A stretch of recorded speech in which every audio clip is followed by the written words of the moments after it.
The use of ultraviolet light as a curing mechanism for protective coatings, inks, and adhesives is not a new concept.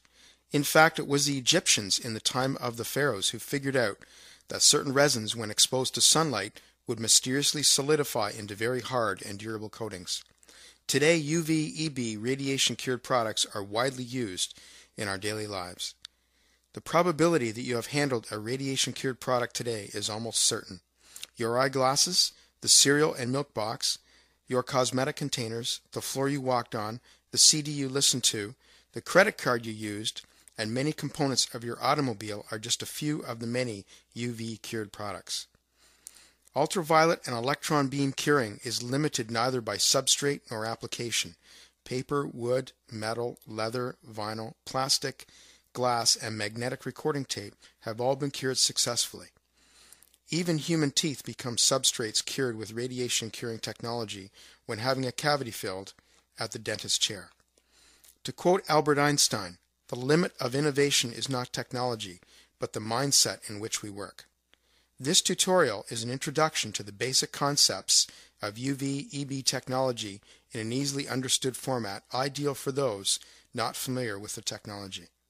Topics covered include commercial applications, the economic benefits of this technology, UV-EB chemistry, available energy sources, and safety and environmental issues. Throughout the last 30 years, UV technology has become a major driving force for competitive industrial improvements, the elimination of industrial pollution, greater productivity, and the opportunity to improve existing processes for many large and small companies worldwide. Radiation curing also saw a large-scale, relative rapid growth of its commercialization.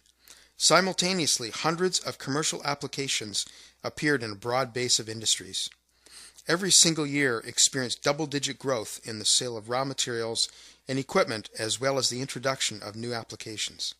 The following slides review the major areas where radiation curing is now well established, as well as new and upcoming applications.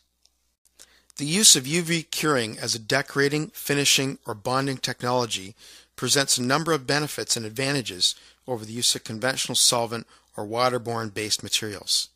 Some of those benefits can be directly related to cost savings, which might accrue from factors such as better utilization of space, reduction of work in process, increased productivity, energy savings, or the elimination of VOC processing, while others such as product performance, quality, durability, and safety are less tangible. However, both tangible and intangible factors are often quite specific to different applications or uses. A set of advantages specific to one application may be substantially different from another. This tends to allow only a generalization about the benefits of UV curing. However, underlying these generalities are some very specific and real benefits. It's also clear that the decision to apply UV into a process or convert an existing process to UV is always first dependent on the functional benefit rather than the economic. In other words, proof that it works.